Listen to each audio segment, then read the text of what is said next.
ಮುಂದಿನ CM DK Shivakumar ಅನ್ನೋದನ್ನ ಉಪಹಾರ ಕೂಟದ ಸಂದರ್ಭದಲ್ಲಿ ಸಿದ್ದರಾಮಯ್ಯ ಅವರು ಹೇಳಿದ್ದಾರೆ. ಇದರೊಂದಿಗೆ ಹೊಸ ಸಿಎಂ ಘೋಷಣೆಯನ್ನ ಕೂಡ ಹೈಕಮಾಂಡ್ ಸಿದ್ದರಾಮಯ್ಯನವರ ಮೂಲಕನೇ ಮಾಡಿಸಿದಾಗಿದೆ. ಮುಂದಿನ ಸಿಎಂ ಡಿಕೆ ಶಿವಕುಮಾರ್ ಅನ್ನೋದನ್ನ ಹೈಕಮಾಂಡ್ ಹೇಳಿದೆ ಅಂತ ಸಭೆಯಲ್ಲಿ ಸಿದ್ದರಾಮಯ್ಯ ಅವರು ಮಾಹಿತಿ ನೀಡಿದ್ದಾರೆ ಅಂತ ವರದಿಯಾಗಿದೆ. ಡಿಕೆ ಶಿವಕುಮಾರ್ ಅವರು ಸಿಎಂ ಆಗೋದಕ್ಕೆ ಎಲ್ಲಾ ಸಚಿವರ ಒಪ್ಪಿಗೆ ಇದೆ ಅನ್ನೋದನ್ನು ಕೂಡ ಹೈಕಮಾಂಡ್ ಹೇಳಿದೆ ಅನ್ನುವಂಥ ಒಂದು ವಿಷಯವನ್ನ ಸಭೆಯಲ್ಲಿ ಸಿದ್ದರಾಮಯ್ಯ ಅವರು ತಿಳಿಸಿದ್ದಾರೆ. ಹಾಗಾಗಿ ಈಗ ಹೊಸ ಸಿಎಂ ಆಯ್ಕೆ ಕಗ್ಗಂಟಾಗತ್ತಾ? ಸಿಎಲ್ಪಿ ಸಭೆ ಇಲ್ಲದೆ ಆಯ್ಕೆ ನಡೆಯೋದು ಸಾಧ್ಯನಾ ಅನ್ನುವಂಥ ಎಲ್ಲಾ ಗೊಂದಲಗಳಿಗೂ ಈಗ ತೆರೆ ಬಿದ್ದಾಗಿದೆ. ಕಳೆದ 3 ವರ್ಷಗಳಿಂದ ಇದ್ದಂತಹ ಅಧಿಕಾರ ಸಂಘರ್ಷದ ಆಟವು ಇದರೊಂದಿಗೆ ಕೊನೆಗೊಂಡಂತಾಗಿದೆ. ಈಗ 2028 ಡಿಕೆ ಶಿವಕುಮಾರ್ ಅವರೇ ಸಿಎಂ ಆಗಿರ್ತಾರೆ ಅಂತ ಸಿದ್ದರಾಮಯ್ಯ ಅವರು ಹೇಳಿದ್ದಾರೆ. ಮತ್ತೆ ಮುಂದೆಯೂ ಒಳ್ಳೆ ಕೆಲಸ ಮಾಡ್ಕೊಂಡು ಹೋಗಿ ಅಂತ ಸಚಿವರಿಗೆ ಹೇಳಿದ್ದಾರೆ ಅಂತ ಹೇಳಲಾಗಿದೆ.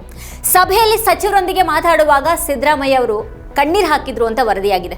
ಮುಂದಿನ 5 ವರ್ಷಗಳವರೆಗೆ ನಾನೇ ಸಿಎಂ ಅಂತ ಹೇಳ್ಕೊಳ್ತಾ ಇದ್ದಂತಹ ಸಿದ್ದರಾಮಯ್ಯ ಒಂದು ಹಂತದಿಂದ ಇದ್ದಕ್ಕಿದ್ದ ಹಾಗೆ ಹೈಕಮಾಂಡ್ ಏನೇ ಹೇಳಿದ್ರು ಅದಕ್ಕೆ ನಾನು ಬದ್ಧ ಅಂತ ಹೇಳೋದಿಕ್ಕೆ ಶುರು ಮಾಡಿದ್ರು.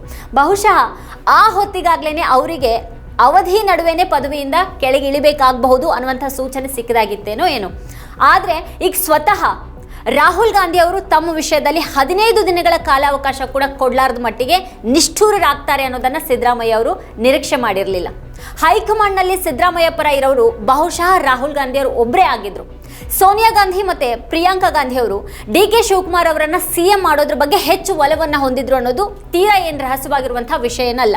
ಆದರೆ ಈ ತೀರ್ಮಾನ ಮುಂದಿನ ದಿನಗಳಲ್ಲಿ ರಾಜ್ಯ ಕಾಂಗ್ರೆಸ್ ಅನ್ನ ಕಾಡಲಿದೆಯಾ ಅನ್ನೋದು ಕೂಡ ಕಾಲನೇ ನಿರ್ಧಾರ ಮಾಡುವಂತಹ ಪ್ರಶ್ನೆಯಾಗಿದೆ. ಈಗ ಇಬ್ಬರು ನಾಯಕರ ಪೈಪೋಟಿಯಲ್ಲಿ ಇದು ಯಾರ್ ಸೋಲು ಯಾರ್ ಗೆಲುವು ಅನ್ನೋದಕ್ಕಿಂತಾನು ದೇಶಾದ್ಯಂತ ಬೀಳ್ತಾ ಇರುವಂತಹ ಕಾಂಗ್ರೆಸ್ ತನ್ನ ಬಲವನ್ನ ಹೆಚ್ಚು ಮಾಡ್ಕೊಳ್ತಾ ಇದೆಯಾ ಅಥವಾ ಪೊಳ್ಳಾಗ್ತಾ ಇದೆಯಾ ಅನ್ನುವಂಥ ಪ್ರಶ್ನೆ ಕೂಡ ಈಗ ದೊಡ್ಡದಾಗಿದೆ. ಇದು ಸದ್ಯದ ಅಪ್ಡೇಟ್ಸ್ ಆಗಿದೆ. ಮತ್ತಷ್ಟು ಅಪ್ಡೇಟ್ಸ್ಗಾಗಿ ನೋಡ್ತಾ ಇರಿ ವಾರ್ತಾಭಾರತಿ. ನೀವಿನ್ನು ವಾರ್ತಾಭಾರತಿ ಡಿಜಿಟಲ್ ಚಾನೆಲ್ನ ಸಬ್ಸ್ಕ್ರೈಬ್ ಮಾಡಿಲ್ಲ ಅನ್ನೋದಾದರೆ ಈ ಕೂಡಲೇ ಸಬ್ಸ್ಕ್ರೈಬ್ ಮಾಡಿ, ಹಾಗೆ ಪಕ್ಕದಲ್ಲಿರುವಂಥ ಬೆಲ್ ಐಕಾನ್ನ ಪ್ರೆಸ್ ಮಾಡಿ ನಮ್ಮನ್ನು ಪ್ರೋತ್ಸಾಹಿಸಿ. ನಮ್ಮ ಕಾರ್ಯಕ್ರಮಗಳನ್ನು ನೀವು ನೋಡ್ತಾ ಇದ್ರೆ ನಮ್ಮ ಚಾನೆಲ್ ಅನ್ನ ಸಬ್ಸ್ಕ್ರೈಬ್ ಮಾಡಿ, ಪಕ್ಕದ ಬೆಲ್ ಐಕಾನ್ ಒತ್ತಿ ನಮ್ಮನ್ನ ಬೆಂಬಲಿಸಿ.